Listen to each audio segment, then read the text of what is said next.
Hi everyone, welcome to CLAISEN Rearrangement Part 1. It's an important reaction of, we can say, phenol also, and basically in general if you talk about it is allyl aryl ether. So allyl aryl ether, so it is a flagship reaction there. So what happens when allyl aryl ethers are heated and they rearrange to ortho position, so that becomes ortho allyl phenol,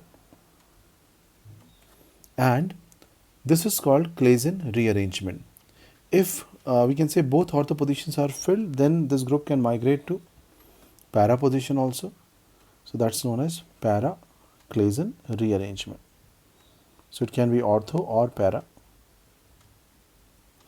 It is also found that normally initially it will form ortho and later it can go to para position. So it's an example of 3-3 sigmatropic rearrangement.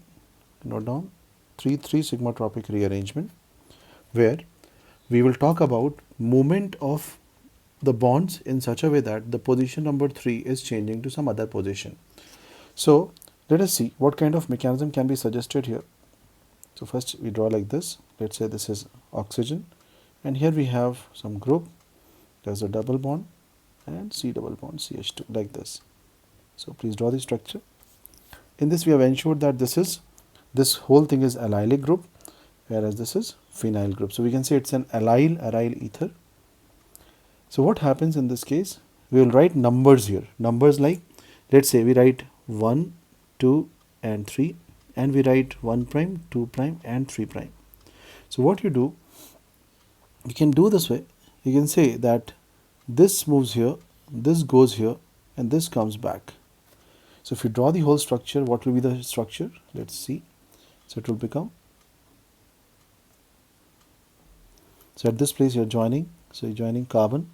Now this carbon, there are 2 carbons hanging, then next carbon is there. On the next carbon there is just 1 more carbon, and there's a double bond. After this double bond carbon, there is an R hanging here, right? Yeah, so once it is double bond, this is an R hanging and one group is hanging here. That's it. And what is happening this side? This is now double bond O kind of group. So later we can talk about formation of aromatic structure here, and this is OH. At this place we have C double bond R. Now few things which you can understand here very well. If you call this carbon, the first carbon, let's say 1 prime carbon, I'm marking with this, let's say this color. If you observe, this was initially connected with oxygen, now it is free, it is somewhere here now. And the one which was free initially, this one, it is now joining alpha position here. So see what has happened, this structure has modified itself to a position where it is coming to ortho position and giving you product in this such case, right? So in this case we can also mention few more points, that no catalyst is used, no catalyst is used, and the reaction is basically done in presence of heat, and that's a slow reaction, right? And this reaction is first order in ether. It's a first order reaction with respect to ether. There is no crossover product, so we can say crossover products are not found. Okay, even if you mix or heat, you will not get any crossover products. So all these things we can understand, and regarding the whole discussion we can talk about some normal and abnormal products also. For example, so when we take example like this, so we take ortho one, which is OH, CH, CH3, CH double bond CH, CH3, and let's say we have example OH, CH, CH2, CH3, CH double bond CH2. So these kind of products are possible if we start our reaction with, draw the ring, O, CH2, CH double bond CH, CH2, CH3. So which one is normal product in this case? So if you say the one which is given you with the number like 3-3 sigmatropic. So what is the 3-3 sigmatropic? You can just put the numbers here. You can say 1, 2, 3, 1 prime, 2 prime, 3 prime. So CH2, CH3 must be hanging out here. So you can say this is a normal product.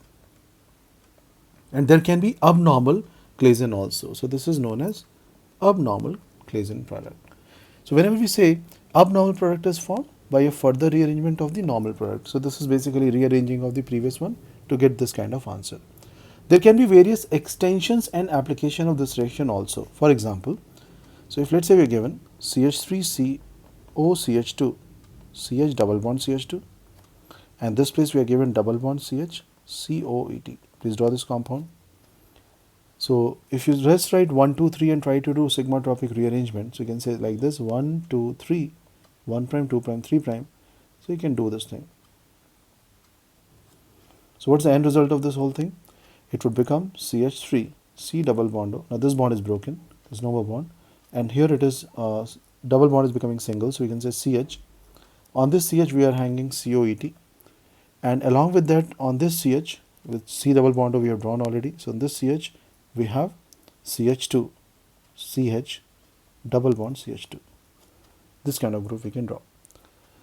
Like that we can draw some more reactions. Let's say we have CH2 OCH double bond CH2, and there it is CH double bond CH2. So it is allyl ether. These are extensions of actually 1, 2, 3, 1 prime, 2 prime, 3 prime. Never forget to do this, and then just do the pericyclic rearrangement or shifts. So what will it become? It will become CH2 double bond CH. This will become CH2 connection between CH2 C double bond OH. This kind of answer you can expect. Yes or no?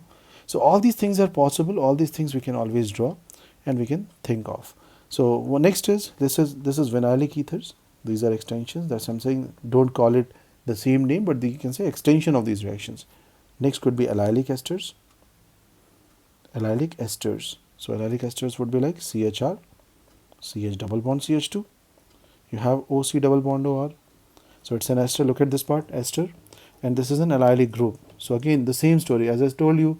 It's a very common thing. Just put 1, 2, 3. So how do you put that 1, 2, 3? That decides everything.